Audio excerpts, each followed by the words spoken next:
In this week's show, I interview Ferdous Ahmed. From the outside looking in, it can sometimes appear that peak performers have an elusive talent or skill that sets them apart from the rest of us. However, what usually sets peak performers apart isn't what they can do, it's what they will do.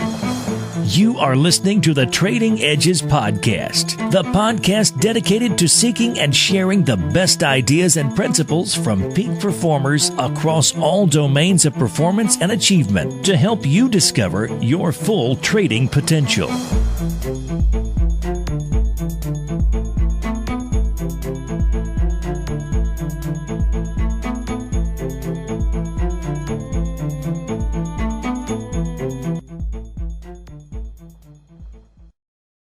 Greetings, ladies and gentlemen. This is Houston, and welcome to episode 20 of Trading Edges. And I can't believe we're already 20 episodes in. First off, I know there are a lot of options out there, so I want to first begin by thanking all of you for your continued support and for tuning in. And number two, the goal of this podcast has always been to inspire and empower traders by offering unique insights and experiences. So to that end, I'd love to hear your feedback.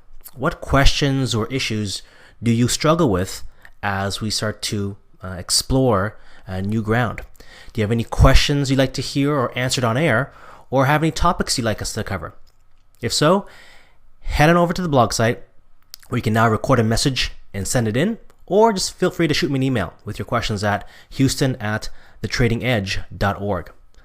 Finally, I hope you're enjoying these podcasts. And if you wouldn't mind, please help me by leaving a positive review on iTunes because it helps us reach more people. And by the way, we've now cracked the top 10 trading podcasts this past week. So thank you. That's because of all of your reviews and listens. Now, let's talk about this week's episode. And this week's show is all about Bitcoin. Now, I've dabbled in trading Bitcoin over the past couple of years. And if you're interested in Bitcoin as a technology and as a trading instrument, then this show is for you. So the guest I've brought on today's show to speak to us about Bitcoin is Ferdous Ahmed. And just a bit of backstory about how I met Ferdous. Several weeks ago, I was giving a presentation on trading to the Digital Nomads group here in Montreal, and the meeting was being held at the Montreal Bitcoin Embassy. And after the presentations and during the social event, I met with Ferdous and we started chatting, and I was immediately impressed with his knowledge and passion around Bitcoin. And as it turns out, Ferdous happens to be involved in the management and organization of the building in which houses the Montreal Bitcoin Embassy. He's also a Bitcoin trader and is developing a very cool Bitcoin project that's being backed by a large Wall Street firm. It's a big idea, and it's around starting up a cryptocurrency exchange where you can trade, say, Bitcoin versus other cryptocurrencies like Litecoin or Bitcoin versus Ethereum, and so on and so forth. I think it's a really interesting idea, and we get into a lot more of this in the second half of the show. Anyways, in the show, we get into some of the background around Bitcoin, if you've never heard of Bitcoin or thought about trading Bitcoin. We talk about the difference between Bitcoin and the blockchain technology, some of the most common misconceptions around Bitcoin, and of course, we chat about how one goes about trading Bitcoin. Personally, I think Bitcoin is a very interesting trading vehicle for a couple of reasons. Number one, the volatility. With the exception this past year, historically, Bitcoin's been a very, very volatile instrument.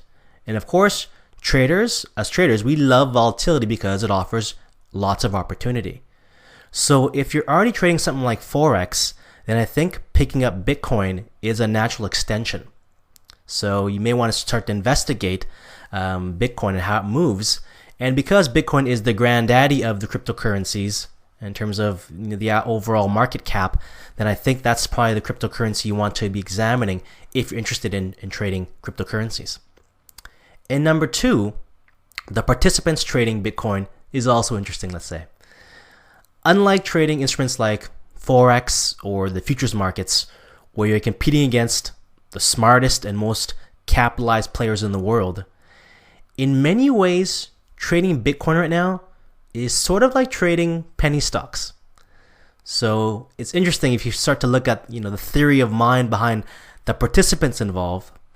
Let's just say that the folks trading Bitcoin right now are more of the speculator type. So I think there's a great deal of competitive advantage that can be found here if you approach trading Bitcoin like a real trader. Anyways, as always, I hope you enjoyed the show. You can find the show notes, transcript, and resources at thetradingedge.org/episode 20. Now, on to the show.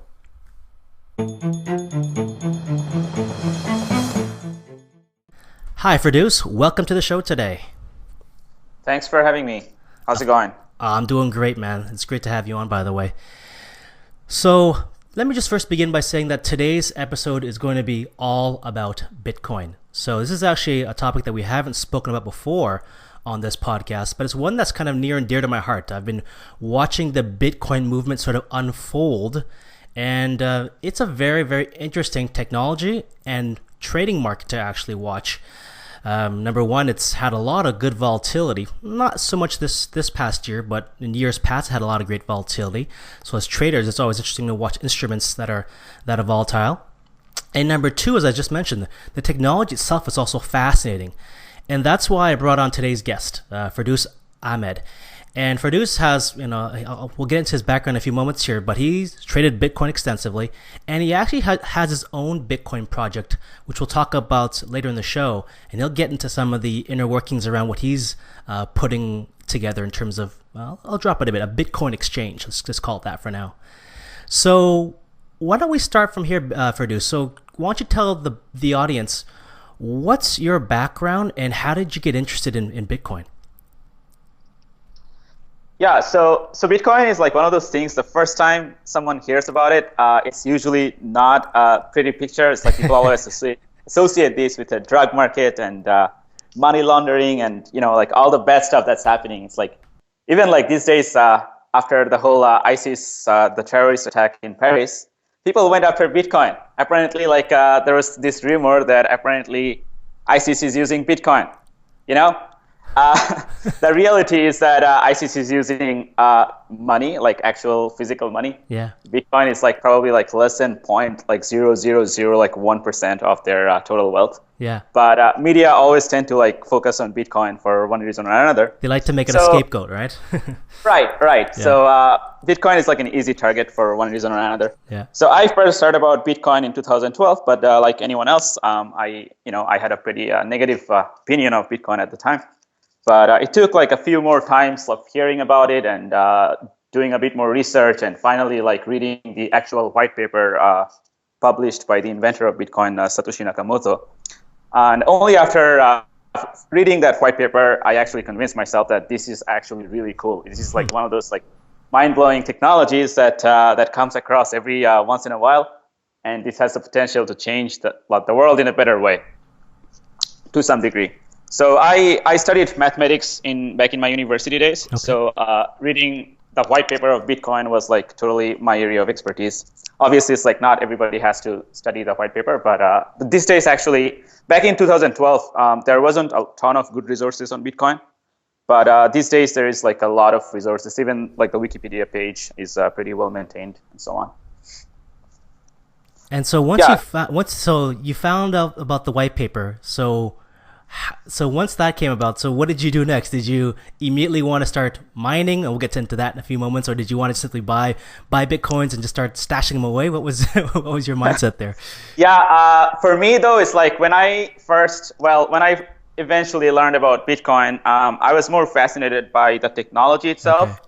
But I realized that it has the potential to gain a lot in value because back in the days it was worth very little. Right.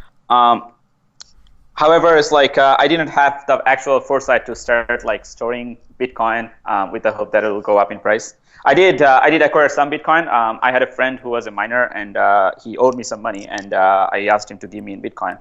So Nice. So that was like my first few Bitcoins, and then I stored in a wallet and put it on a USB key, and stored it safely in my drawer. That was my first experience with Bitcoin. It was really cool. Nice. Eventually, I saw like more of my friends get involved into Bitcoin mining. I started like proactively reaching out people in the Bitcoin space. Started to like meet more and more people who were into this. By the end of 2013, early 2014, I was doing 100% Bitcoin. I quit my job as an actuary and started getting more involved in Bitcoin. Like I got into brokerage, trading, and started pursuing other entrepreneurial opportunities. That's very interesting, and we'll definitely get into that. So let's take a step back and just let's give the audience, for those folks who are like brand new to Bitcoin and they can barely spell it, what exactly is Bitcoin, you know, A, the technology and what that has to offer, and B, Bitcoin, the actual, you know, monetary currency, the thing you can actually use to buy stuff with. What's the difference there? Right. So the idea behind Bitcoin is it's not something new. People have always used one form of money or another. Mm-hmm. So since the 70s, the world has moved on to fiat-based currencies. So currencies that can be created pretty much out of thin air. You have central bank, you have like policymakers that decides how much supply of the money there should be. They have like strict monetary controls. But money before then, it used to be more based on gold or some other like tangible assets. Mm-hmm. So those things were, you know, difficult to create out of thin air because you can't like create gold in the factory. So you have to like mine it, or you have to find it from one source or another, or you have to like do something in order to acquire gold. Like maybe like you'll have to invade a country, or maybe like you'll have to do some work and someone will pay you in gold. So the idea behind Bitcoin is kind of like similar to those like old school hard currencies, in the sense that in order to get some Bitcoin, it's a limited resource, and in order to acquire some Bitcoin, you have to do work. And that could be like, let's say I'm a mathematician and I work as a consultant, and when my clients get me to do some work and I expect to get paid in Bitcoin. That could be like one way for me to acquire Bitcoin. Right. Or alternatively, if you are a miner, then what you do is like you run this specialized algorithm on your computer, or these days like in specialized devices. It's called mining, but what it really is doing is like it's running some program in order to secure the Bitcoin network. And as an incentive to run this program, they get a little bit of Bitcoin in return. Right. So this keeps the network secure and running. However, like mining is not free. Mining costs money because you have to pay for your electricity, and you have to pay for your hardware. So oftentimes sometimes it's not worth the investment, because the Bitcoin you get in return may not be worth as much as your investment. So it's also like a very risky venture. By mining, like you're converting electricity into Bitcoin. So that's like one way of providing like proof of work. And so yeah, go on. Bitcoin is like there's a cap on the number of Bitcoins that are available. Once all the mining is over, which will be like sometime in 2021, it's like after like years after we're all dead, all the Bitcoins are mined. It's like 2150. That's when like all the mining will end, in the sense that all the Bitcoins will be mined. And so the significance behind that is that it's basically a baked-in kind of deflationary component. So there's exactly, theoretically there should always be some worth in the currency. Right. So the idea is like similar to hard currencies such as gold. It's like there's limited resource, and once you mine all the gold, there is no more gold to be mined. So it's kind of similar. In Bitcoin, it's like once all the Bitcoins are mined, and it's also like it becomes increasingly harder to mine Bitcoin, because as more and more Bitcoins are mined, fewer and fewer Bitcoins are available. So the way the algorithm is designed is like every 4 years, the mining reward decreases by half.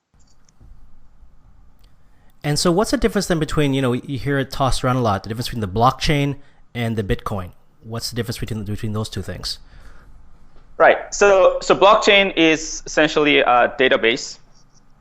And the difference between a normal database, such as, let's say, like, most people are familiar with a spreadsheet.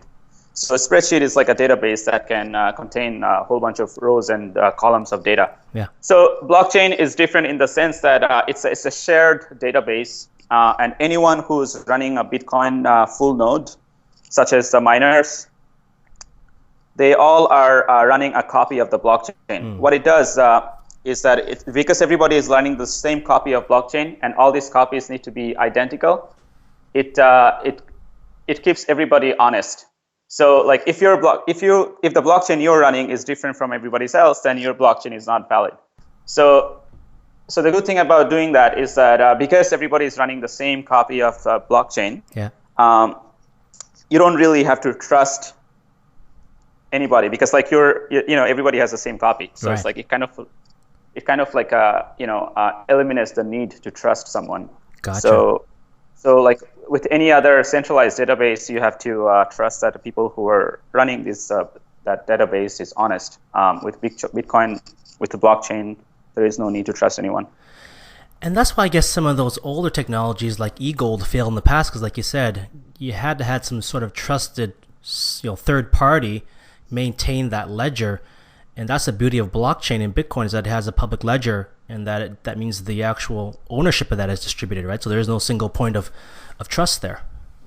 You got it, exactly. So that's important, because even if that third person who's running the central ledger, such as like back in the days before Bitcoin, there was eGold and there were a bunch of others, where there was like one trusted party who was running the ledger. Now, like, first of all, like you have the risk that that person who you're trusting is not going to act honestly. So that's the risk. Right. But then there is the second risk, which is that for one reason or another, they will fail to keep the ledger running. It could be like a central point, because there is a central point of vulnerability. Yeah. So they can get shut down. They can get hacked. They can get shut down by the government, because maybe like the government sees that as a competition, and they don't like that. So that was like the reason why these kind of projects previously kept failing. And so let's dig into it a bit deeper then. So, the common misconception, maybe misperception about Bitcoin is that it's a bit of a dangerous currency to hold, because, people hear about the Mt. Gox situation, and they hear about people losing all their Bitcoin. So what's the security issue there? It's not one of the blockchain itself, right? Can you get into that? Right.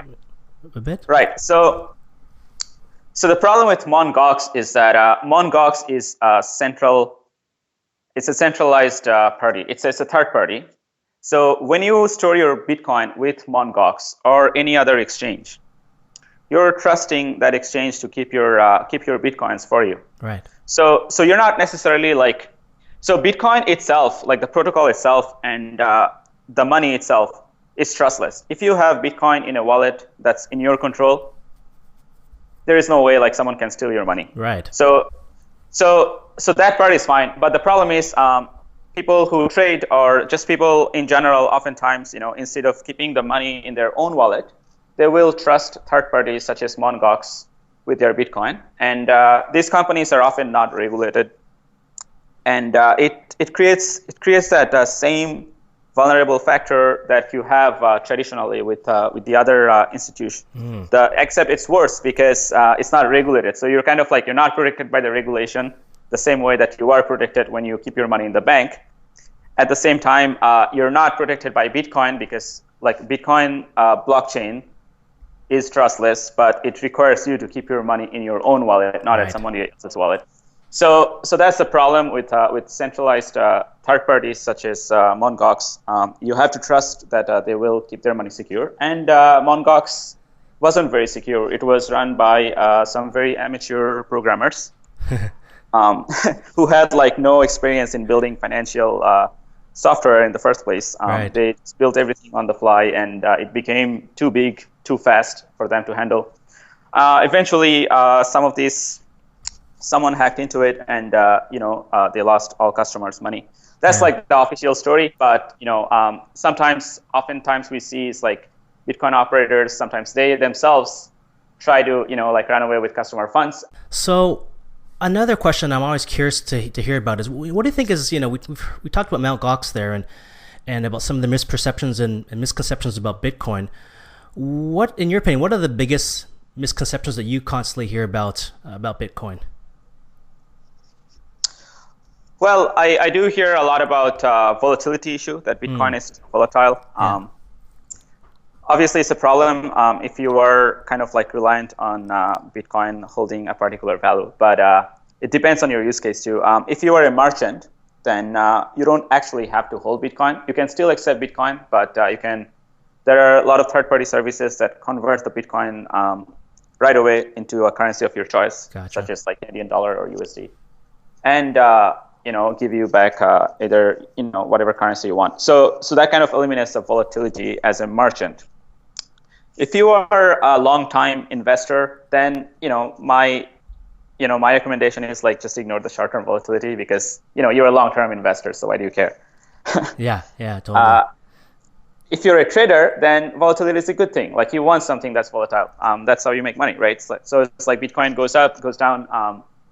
You can use that to make money as a trader. Yeah. So to me, it's like volatility is like not as big of a deal as most people make it out to be. There are also like ways to hedge volatility, like if that's your concern. There are futures market in Bitcoin. So there are, like you can use margin trading. You can leverage with Bitcoin. So you can hedge your volatility if volatility is a concern for you. And it sounds like, I guess, most people who are worried about volatility, I guess it's probably those folks who don't like seeing the swings in their account kind of go up and down, up and down. That's right. But at the same time, it's let's say you bought Bitcoin when they were worth $10 each. You don't really care about the volatility anymore because you made enough money.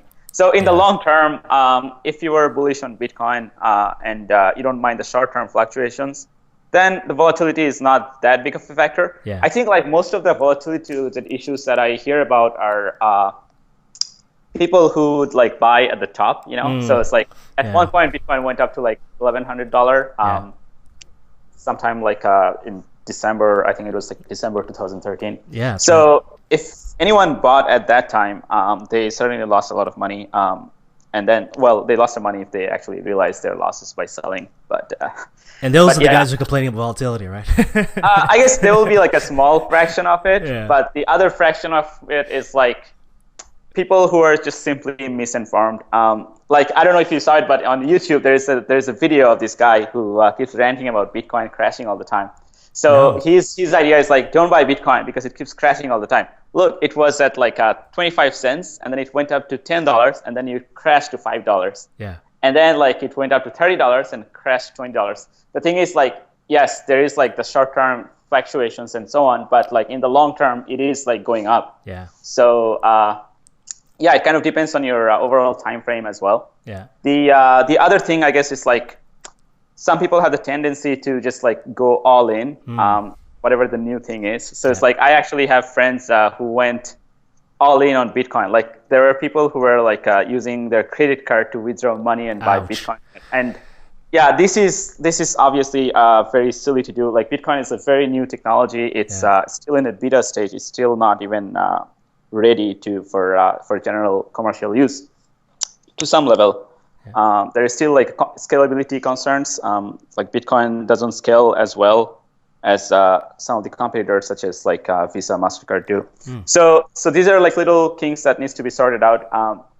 So when I see like someone who's going all in without like a proper understanding of the risk that they're taking in and buying like Bitcoin with all the money that they have, that's obviously a little frustrating to see because these are the people who eventually turn against it because they end up losing money. Yeah, they're probably the folks who can least afford to do that as well, which is the sad part. Yeah, exactly. Yeah. But we see this with everything too. It's like we see like even with the gold, for example, a lot of people put in all their life savings in gold, and then gold went down for a few years in a row, and these people start panicking, and then they sell. So it's an interesting world. It's human. They respond. They have. They're very emotional creatures. Yeah. We get greedy or we get scared, and we make the bad decisions. Yeah, let's talk about the trading then of Bitcoin because you said back in late 2013, it hit a price of about $1,100. Today, it's trading at $361 around that price. How did you get interested in trading Bitcoin? So, what was your steps towards taking your first Bitcoin trade? Did you have this thing all researched out, or did you just simply say, I'm just going to try buying some Bitcoin and just kind of feeling out what that process is like? Yeah, so for me, it's when the price went up to like 1100. It was pretty obvious that it's not sustainable.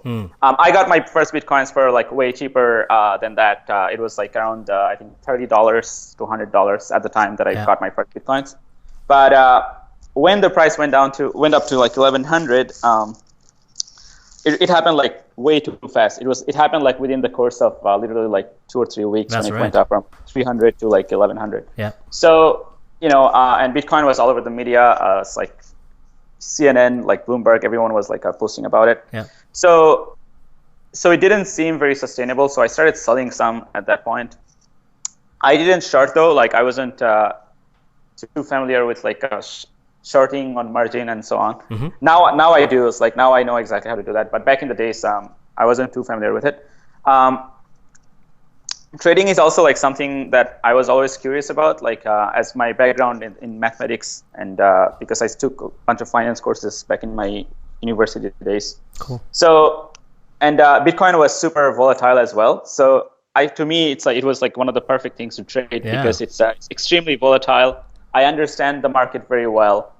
And on top of it, it's not a very competitive market.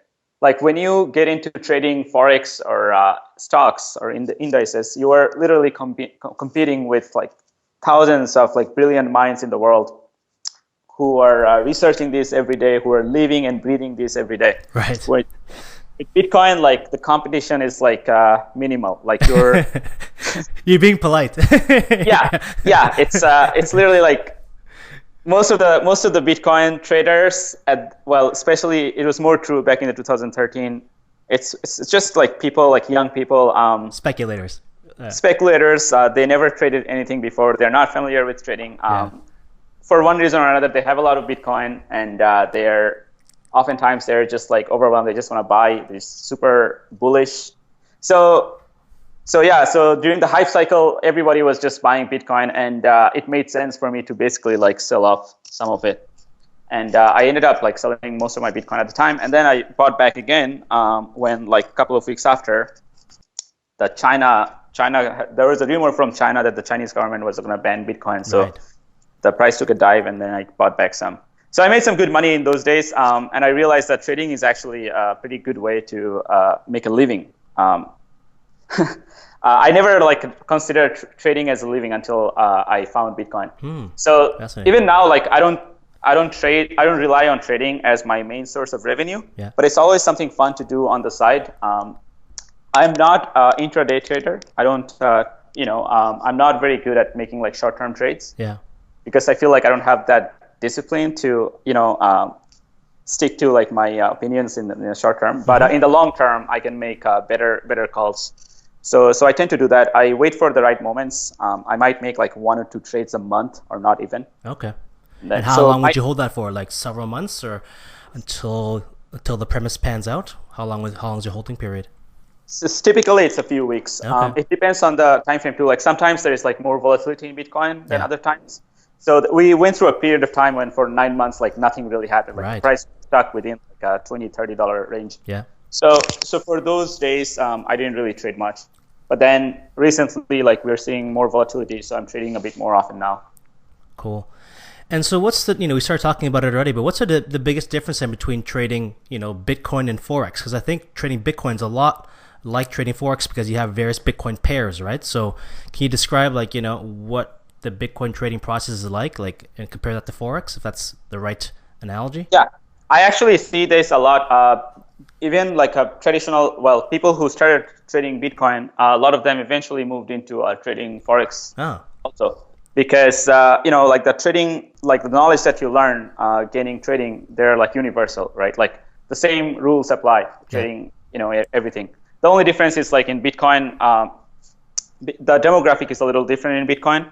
So that's like the main difference. Other than that, all the technical indicators like fundamental analysis that you learn trading, Forex, they obviously apply to Bitcoin as well. Okay. And so can you walk us through then, like what's the process, how one could actually, how does one actually start trading Bitcoin? Because it's a bit different. Like it's not like you just send your money to one of the major, banks here or, that have a brokerage side. How do you actually start trading Bitcoin if you're interested in trading Bitcoin? Sure. So people who have experience trading forex, for them, it's actually has become a little easier because some of the reputable brokerage firms started supporting Bitcoin also. But most people who trade Bitcoin, they usually do it through like one of the Bitcoin exchanges, such as OKCoin or Bitfinex. These exchanges support margin trading. One of the main reasons they use these exchanges is because there is less of a premium to pay versus like using like a brokerage, you know. Gotcha. So you trade right on the exchange. You trade right on the exchange, and it's super easy to create an account. You can get started like within minutes. And if you send your money into the exchange, obviously it takes a few days to get deposited and so on to get started. But if you actually acquire Bitcoin from, let's say, local Bitcoin or one of your local brokerage companies that are selling Bitcoin, such as the one located at Bitcoin Embassy building where I work from, then you could send some of your Bitcoin right away to an exchange and start trading within like a few minutes. Right away. Cool.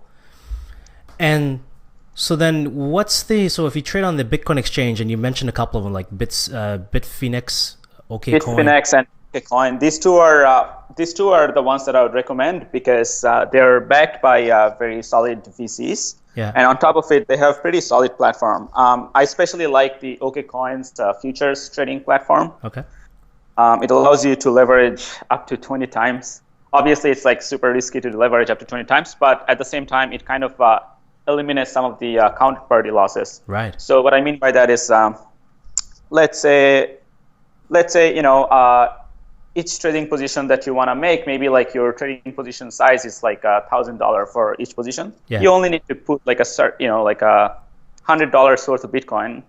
Then you can leverage it up to 10 times to get to, you know, $1,000 position. So it's like, so in case the exchange goes down or something like Mt. Gox happens, you know, someone hacks into it and all of a sudden your money is gone. It's not the end of the world. You lost your $100, you know. You're limiting your exposure, Exactly. So that's like one way of eliminating some of the risks involved with, you know, unregulated exchanges. And so those exchanges have all the standard orders you'd expect, like limit orders, stop orders, market orders, all that kind of stuff, right? That's all. That's right. Baked That's inside right. the exchange. You can put like a trailing loss limit. You could put, you know, stop orders. They even have like iceberg and some of the other advanced order types as well. Oh, cool. And so I'm curious. So how does it work then? Maybe let me know if you don't know the answer to this, so we can just move on. But oftentimes, you see different prices trading on different Bitcoin exchanges. So why is there a difference in prices between those exchanges, and is there some sort of reconciliation mechanism that keeps the price somewhat in line? Yeah, that's a good question. We do see some discrepancy in prices, especially with the unregulated exchanges in foreign countries where the owners are not known, such as there are some in like some Russian countries where the owners never reveal themselves to be who they are. So in those exchanges, because it's super risky to actually like put money in that exchange and keep it there to take advantage of the arbitrage opportunity. So sometimes like the prices go out of whack there. The other exchanges. But generally speaking, in most of the more legitimate exchanges, such as OKCoin or Bitstamp or Bitfinex, the prices are within like a few dollars, within like $2 or $3 range. And the reason for that is because there are arbitrageurs who are taking advantage of the price discrepancy and then buying and selling. That's fascinating. So do you think these arbitrageurs, do you think it's all done electronically in terms of like algorithms, or do you think it's actually people manually making decisions about taking, arbitrage opportunities? Yeah, like the days of like making manual arbitrage opportunities are gone. It's it has to be done like using some kind of API. All these exchanges support API. So you write your own bot and do it that way. Interesting. But there are some risks with the arbitrage opportunities as well, like in these exchanges, because the back end in these exchanges are not necessarily like an enterprise grade. Like especially if you're used to like using Forex trading platforms, and you notice that Bitcoin platforms are not always as reliable because sometimes like these platforms don't scale very well, or they have some other bugs and features. So it's still like a work in progress. Like until 2014, we didn't have like reliable trading exchanges, and even now the ones that are there, sometimes they cause problems. Like we see like flash crashes and so on because the exchange didn't work as they're supposed to. So Yeah. And so how much of a risk is that, and how much of a risk is it the underlying technology itself? Like, is there a differentiation between Bitcoin, the technology, and then Bitcoin, the technology around trading it? Is there a big difference between those two things? right. So the Bitcoin, the technology itself, there is like not much of a risk there in the sense that it's a protocol, and it's pretty robust. It's an open source protocol too, so it's like there are thousands of smart programmers who went through the code and figured out every little kinks and ironed out everything. Yeah. But as far as the exchanges go, these are all built by individual people, and these are all like closed source. Yeah. So these exchanges are often not up to par. It's not up to the same standards as like a Wall Street exchange. Right. Although we do see now like Wall Street getting involved as well. Like they recently invested a lot of money into launching a Coinbase exchange, and then there is another one that recently opened by Winklevoss brothers, Right. famous Winklevoss brothers from Facebook fame. So we are seeing like Wall Street getting involved into Bitcoin exchanges as well, but until like very recently, Bitcoin exchanges were not up to the same level of technological sophistication as enterprise exchanges in other domains. Yeah.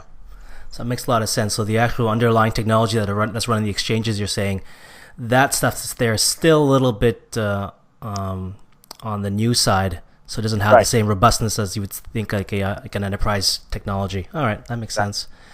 And so just going back to the trading for a second, so folks who are interested in trading Bitcoin, are there any things you need to be aware of like when you trade Bitcoin? Is there something that's kind of unique to Bitcoin that you wouldn't find trading, let's say, stocks or Forex, or is it, like you said, is it just another instrument to trade? Well, one thing that's interesting about Bitcoin is that it's a market that never sleeps. It's open 24/7 every single day of the year. Yeah. So you could literally like trade Bitcoin whenever you want. 24/7. Yeah. 24/7. Yeah. We do see like spikes in volume in the usual like a trading time in China, for example, because still like Bitcoin trading is still like dominated by Chinese markets. Okay. Interesting. So that's like 5 o'clock in North America in EST. So 5 a.m. or 5 p.m.? 5 a.m. 5 a.m. Okay. So it's like oftentimes you see like a lot of movement at around that time. Okay. But Bitcoin oftentimes it reacts to news as well, the same way as any other instrument would in real world. Okay. But oftentimes what I see is that because in college I studied all these like efficient theories of market and so on. Mm-hmm. So what I see in Bitcoin is that market often reacts a little slow to the news. Oh. So you might hear some like a groundbreaking knowledge, like something groundbreaking happening, like like a new regulated exchange that's opened up, and there is a lot of institutional investors buying Bitcoin. So you hear the news, and then like 4 hours later, price goes up by $10. So so you have that. I find that Twitter, like online forums such as Twitter, Reddit, they're a good source for keeping up to date with Bitcoin. Okay. So these are like a little differences between trading, I guess, Bitcoin versus Forex. Yeah. Forex is just like a lot more competitive, just because there is so many people who's doing it full time. Right. And they have like years of experience in trading, whereas Bitcoin is traded by young individuals who probably like never traded anything before. So yeah, so there's like a little differences here and there, but other than that, it's like trading anything. And what about the liquidity of things? Do you find there's good liquidity when you trade Bitcoin? Like you get slippage, or is the bid ask, the spread between the bid and ask, is that pretty large? What do you see when you trade on one of those exchanges? Yeah, so that's also like something that keeps changing all the time. It depends on the volume, really. It's like we see that there are periods of time when the volume, the trade volume goes up a lot, and in those times there is not much of slippage, there is not much of a problem with liquidity. Yeah. But then there are like periods of time when things are more or less stable, or there is like not a lot of trading volume. So in those times, yes, there is a lot of slippage, and so it's not easy to trade in those times. So I would personally, I don't trade when there is no volume in the market. Yeah, exactly. Just stay away from. And so what are the sweet spots again? So you said 5 a.m. to maybe 9 a.m. Eastern or something like that would be a good time to look at the markets? It's usually a few hours around that 5 o'clock, or in anticipation of on Chinese trade as well. So it's maybe between 3-4 a.m. to 6-7 a.m. Okay. Or it could also be like a randomly sometime during the day, like maybe something happens, like maybe an exchange went down, or Silk Road got busted by FBI, or Again. again, or like the fifth time. Yeah. So whenever, or like China banned Bitcoin again for the 16th time. Yeah. This never gets old. Like China just keeps banning Bitcoin and unbanning Bitcoin. It's like, so yeah. So whenever this kind of news comes out, there is a lot of volume. There's a lot of like buy and sell activity going on. Interesting. And what about the commissions? So, most people are used to, their broker taking commissions. How does it work when you trade Bitcoin? Exchanges typically have a very low commission. Okay. I know that Bitfinex charges about 0.25% commission, Okay. but that's only if you're taking liquidity. If you're a liquidity provider, Yeah. so like say you are using like you're not doing a market bid, you're just doing a limit order. Yep. Then you pay less than 0.25%. Okay.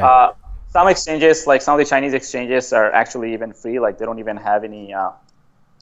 They don't even charge any commission. They're just more focused on gaining more traction and getting more traders in. Interesting. So OKCoin spot market, I believe it's free. There is really like no trading fee in there. If you're using the futures market at OKCoin, there is very tiny amount of trading fees there as well. It's like 0.1% or could be even less than that. Okay. And like the Winklevoss twins, like you talked about them already. They want to create like a Bitcoin ETF, right? Is that their plan? That's something that they're working on. But they recently launched a fully regulated New York City-based exchange called Gemini. That's right. Okay. So that just came out a couple of months ago. One of the main reasons it was delayed by so many years is this something that they wanted to launch back in 2013. And one of the reasons for the delay is because they went through a very strict regulatory process, and they made sure everything is done by the book. But most of the popular exchanges where we see a lot of volume are actually not regulated, which is kind of interesting. Yeah. Because Gemini, like they spend a lot of money, they took their time, they did everything well, and their exchange is pretty solid, but there is not much volume there. And so most of these other exchanges, like they already have everything baked in, right? The charting platform's all there. You get all your quotes there. It's basically a one-stop shop for all your trading and of Bitcoin, right? That's right. You can definitely use the charting platforms in the individual exchanges. Yeah. OKCoin has a very nice charting platform. I really like it. Bitfinex doesn't actually, but you can use TradingView or BitcoinWisdom.com. Right. And if you use TradingView, you can just type in like BTC and whatever currency you want, and then you can pick the exchange you want to pick from, right? Right. So like I would recommend like looking at one of the more popular ones, because these are the ones where you can actually like do a TA on because they have enough volume. If you're looking at some exchange in Argentina or something, then, right. There won't be enough data to make solid decisions on. Yeah, good point. I'll definitely add some. I'll make notes in the show notes about these different resources we're talking about here, because there's a lot of them, and I'll definitely capture that there for everyone. So, what do you think then? We just talked about Winklevoss twins and their Gemini, exchange.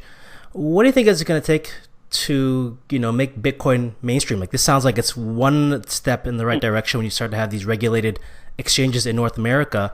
What else do you think it's going to be? Is it just a matter of time, or is it a certain moment or event that has to happen? What's your opinion?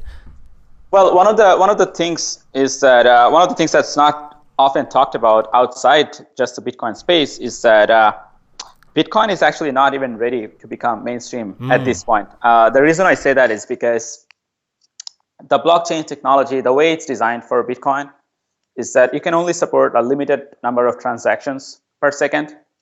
And like if you compare it to like Visa or MasterCard, these guys are handling like millions of transactions per second. Right. Whereas Bitcoin, like the max you can have is like maybe like 7 transactions, or not even per second. So that would not be good for like Christmas shopping, right? Like right. Like if everybody is like paying in Bitcoin, like they want to go to coffee shop and buy their coffee with Bitcoin, pay with Bitcoin, then Bitcoin is not ready for that yet. So what needs to happen is that we need to fix the whole scaling issue. There is several solutions proposed, and we just at some point the community needs to agree on one of these and implement the solution. But until then, Bitcoin is not ready to be mainstream. The other issue is that Bitcoin is maybe it's not meant to be a mainstream instrument in the sense that it's it's like we do like in each country we have like all these monetary rules and policies, and they all have pros and cons. Right. Prices are in each country. The prices are always like denominated in the local currency and so on. Yeah. So if you are paying Bitcoin, like you'll always have to use like conversion rate and pay the equivalent. The volatility is also, I don't think it's something that's going to go away. Obviously, it's probably going to like reduce as the market cap goes up. Yeah. But because it's not backed by anything, because like there is no like central bank that's trying to fix the supply rate or anything like that. Right. So the volatility is like completely like outside the control of anyone. So it will always remain volatile. So all the problems that we see with Bitcoin, like quote unquote problems, because I don't consider them problems, but like maybe like the mainstream crowd does. So that's not going to go away. However, it's Bitcoin. What it does is like it gives you a plan B, to so to speak. Yeah. In the sense that if for some reason your local currency, if your local government fails to implement a strict monetary, policy, such as like if you're in a situation like in Cyprus where the bank wants to take like 8% cut of whatever money you have. Right. Or if you're in Argentina where inflation is so high that the loaf of bread costs like double in the afternoon than in the morning. So in these kind of situations, like Bitcoin gives you like a nice alternative. Like you can have some Bitcoin and you don't have to worry about like all the issues involved with using your local currency. But as far as like actually like everybody like mainstream in the sense that everybody's like using Bitcoin, I don't know if it's like a realistic goal. Yeah. I certainly don't think like Bitcoin will become mainstream like in the next few years, at least. But I think like it will remain like a nice little plan B. It's also useful like if you're traveling a lot and you're in one country today, another country like the next week, and so on. Yeah. Having some Bitcoin helps because it's a nice little universal currency. You can use it anywhere. Right. You can buy anything on the internet with Bitcoin. You can pay your plane tickets, hotel costs, and so on.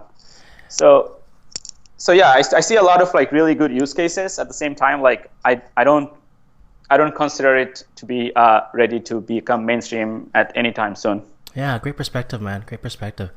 And that makes me think, because I guess it'd be easier to do to buy goods online if everything was denominated in Bitcoins. But like you said, things still have to get converted back to whatever currency you wherever you live, right? So I think there's always going to be that fear of volatility that, hey, if I exchange my money tomorrow, then, I may lose 10% or 20% depending on the volatility. Yeah. Well, in a way, what's good about like having Bitcoin, let's say like Bitcoin were to become, used by, let's say like one of the smaller countries decides to go full Bitcoin in the sense that they want to replace their regular currency with Bitcoin. Actually, like in some countries, we already see that their currency is pegged on something else. Right. Like, in Bermuda, it's pegged, your currency is pegged to US dollar. Right. So maybe like we'll see like one of these like smaller island nations taking on Bitcoin as a main currency. Or we might also see like some international trade happening with Bitcoin, which will be interesting. Or maybe like we'll see like Bitcoin being used as a reserve currency in one country or another. Yeah. So these things will definitely like help Bitcoin becoming a little more mainstream. Yeah. And I think for the time being, it's probably a good idea. Yeah. Yeah, I'd say it's like since like most of your viewers or listeners are probably traders, as a trading asset, Bitcoin is super interesting because it's volatile and because there is a lot less competition. Yeah, that's well said. And just like for full transparency, I'm currently long Bitcoin. I bought back in January in that kind of a sell-off there, and I've just kind of been holding it this year because I haven't seen a lot of volatility appear up until the last few months. This is pretty much the driest year I've seen in a long time, and I got so bored that I just stopped looking at it. I couldn't watch it any longer. So I just I'm holding that core position and looking to add on pullbacks. But certainly it's one of those things where it's, as a trading vehicle, it's very, very fascinating because if if you're interested in cryptocurrency, this is the biggest one, right? Like there's a bunch of other competing ones. But what are your thoughts, Ferdous, around Bitcoin versus some of the other cryptocurrencies? Yeah, good question. So Bitcoin is open source, and because of the open source nature, anyone can basically use the Bitcoin code base and create something similar or slightly different, or something with like a competing features. Yeah. So Bitcoin, to give you an example, like we have Litecoin, which is the second most popular after Bitcoin. Yeah. So Litecoin came about when people started to use specialized mining gear for Bitcoin. So because like these specialized mining gears, they were using the same algorithm as you need to mine Bitcoin. So all of a sudden, like all these people had GPUs, like graphic devices that they formerly used to Bitcoin mining, but they can't really use them anymore for mining Bitcoin because it's not competitive anymore. Mm-hmm.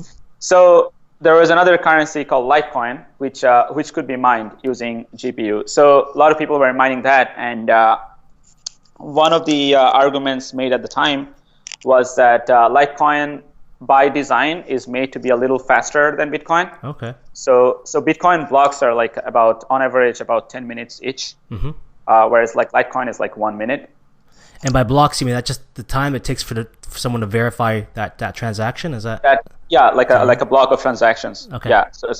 So the thing is, it's like it's true that Litecoin, transaction is faster in that terms. At the same time, it's not necessarily like more secure because if you have shorter blocks, you just have to wait a little bit more transactions. Like you have to wait for like more transactions in total, like more number of confirmations in order to mark a transaction as a confirmed. Gotcha. So, but there is definitely like a lot of validity into these experiments. We're seeing a lot of like innovative currencies coming up as well. Some that are going Bitcoin, that are going like far beyond what Bitcoin is capable of. So one example is Ethereum. Right. Ethereum comes with another programming layer on top of Bitcoin-like currency. So you could actually like write programs and send that program through the Ethereum blockchain, and the Ethereum blockchain will execute that program on something called the Ethereum virtual machine. And so that has like a lot of like interesting potential future use cases. Like you could, for example, send an Ethereum contract to let's say a smart device, and based on what information you included in that transaction, it could like execute certain tasks. So interesting, yeah. You could think of a future where you get into a smart car that's kind of like an Uber, but instead of having to give it instructions separately, all your instructions are embedded in the payment that you send to the car. Yeah. So these are little interesting use cases, and we'll see more and more of it going forward. Yeah, I like that story a lot, especially if we get to a world where we have these self-driving cars too. So that'll be fascinating. Yeah, self-driving cars or anything that has to do with Internet of Things, artificial intelligence. So cryptocurrencies go really well hand in hand with these technologies. Yeah. So let's talk a bit now about the project you're working on. I think that's going to segue right into it. So tell us about the project you're working on, Ferdous. Yeah, so Bitcoin is cool, but I also like the whole idea of like currencies competing with each other to gain acceptance. So there's definitely, like we talked about, like alternative currencies, and there's a bunch of other ones as well. Some of them have interesting feature sets that are more or less like somewhat similar to, some of them are similar to Bitcoin, but some of them offer like a lot of different use cases. Like some of these currencies, you can't even mine them. You just they're staked through holding them. So if you hold them, they gain value, like you get more of it. Yeah.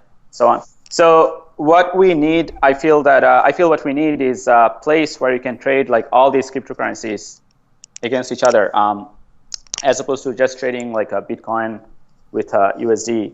I always wanted to see like a professional trading platform of enterprise grade where you can trade like alternative cryptocurrencies with Bitcoin.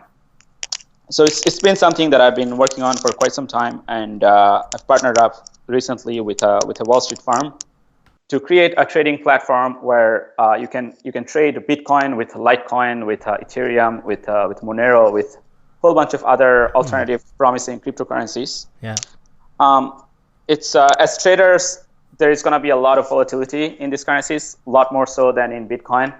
And in periods of time when like Bitcoin is like, there's not a lot of volatility in Bitcoin to USD market, you could trade these currencies instead. It will be like similar to like a Forex market, but for cryptocurrencies. That's very neat. And so can you talk about the underlying mechanics and how that actually works? Like, do you have to like, how does it work? Would you actually fund an account on your exchange using a cryptocurrency? Like if I had a bunch of Litecoins, I would transfer it there and trade those Litecoins. That's right. So the currency trading pair would be the trading pair would be Bitcoin. Yeah. And you would trade Bitcoin with Litecoin or Bitcoin with Ethereum and so on. Yeah. So you could definitely like send your Litecoin there and trade it with Bitcoin, or you could fund it with could be any kind of cryptocurrency. You just send it there and you start trading.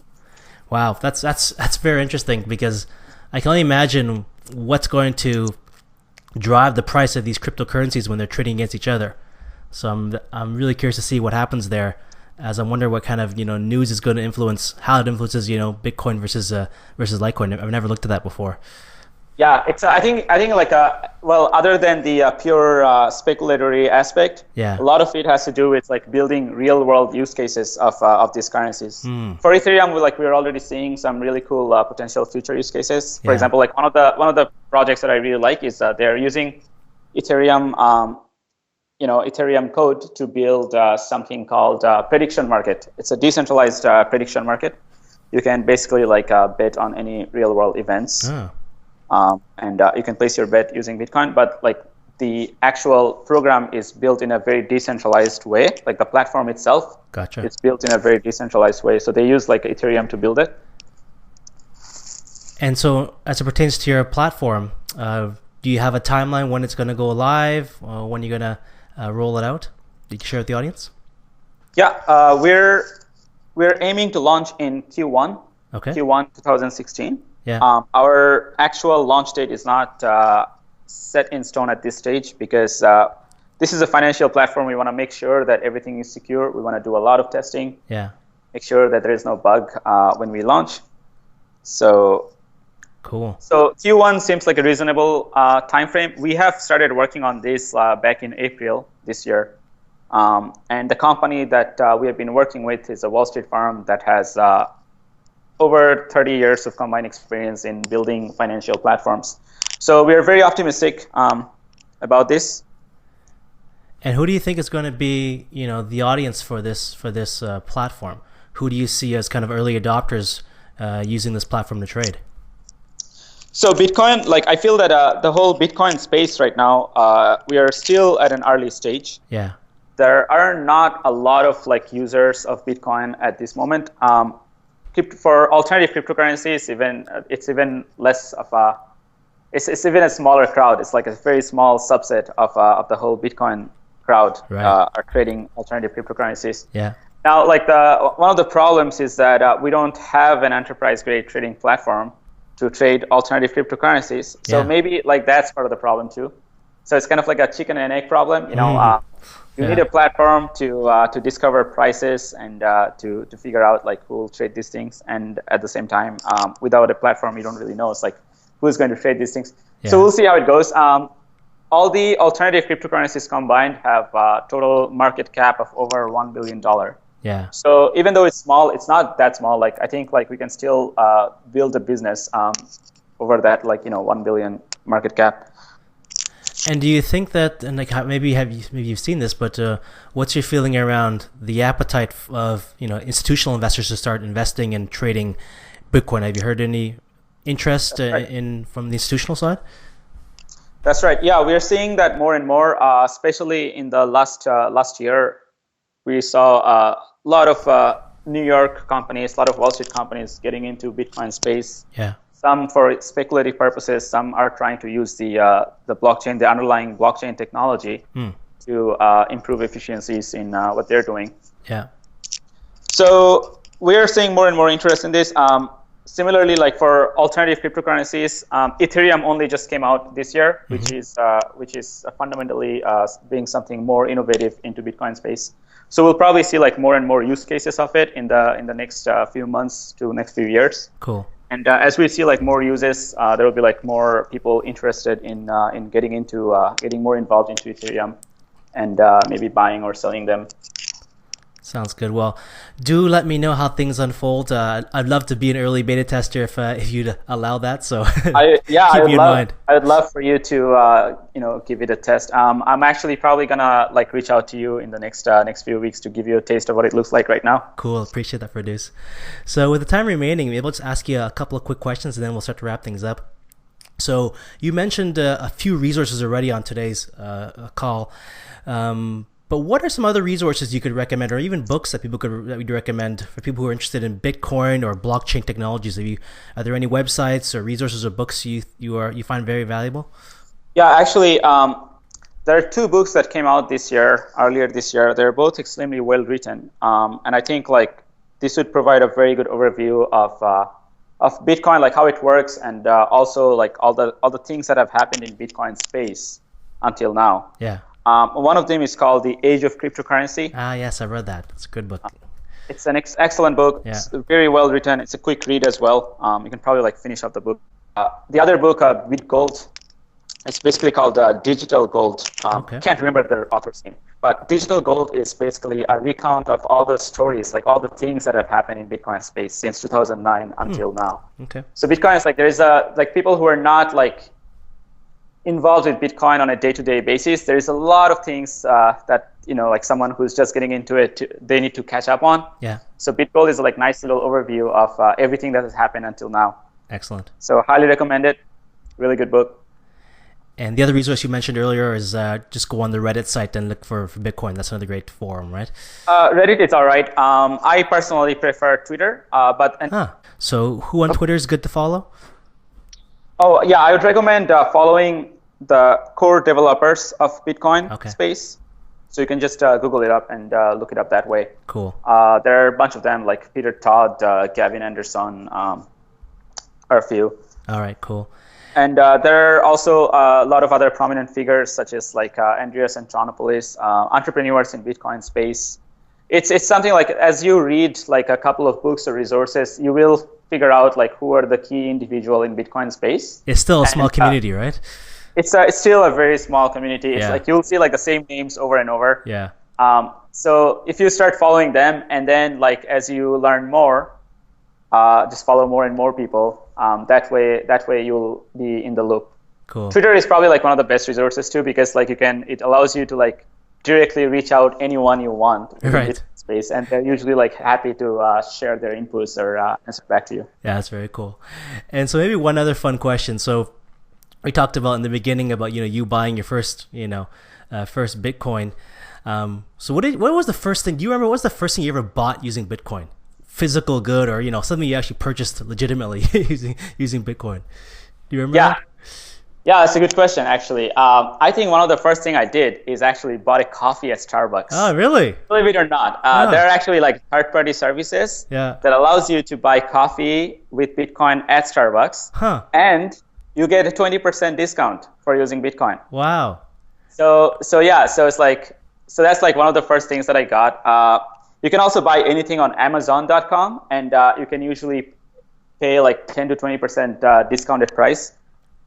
It's because like there are third parties who want to buy Bitcoin, and they have no easy way to buy Bitcoin. So they will like buy a product for you, ship it to you, and then take Bitcoin and give you a little discount as well. Wow, I didn't know about that. Is there a special process for that, or some steps you got to follow? Yeah, for buying the coffee at Starbucks, you need to get something called like a Fold app. It's a FOLD app.com. Okay.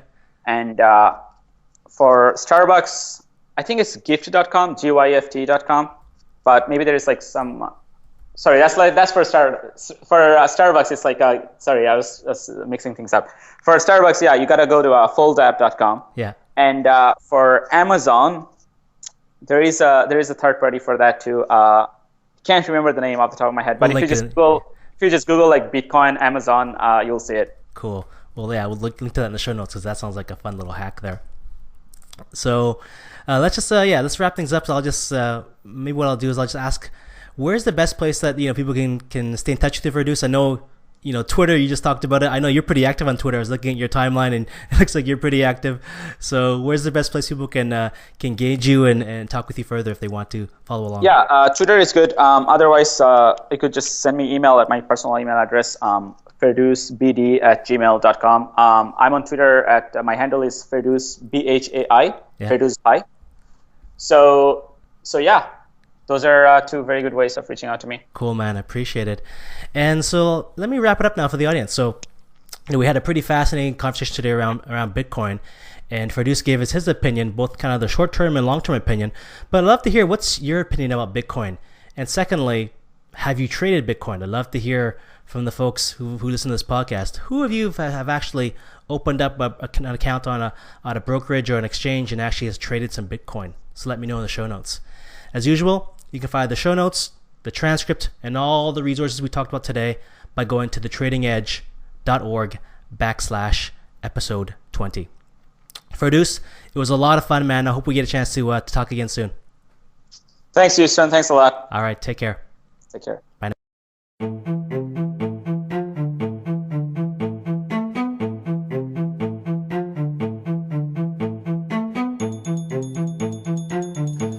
You've been listening to the Trading Edges podcast. We've taken this interview and summarized all the big ideas so that you can take action. Just head over to thetradingedge.org/podcast to find the show notes, transcript, resources, and to continue the conversation.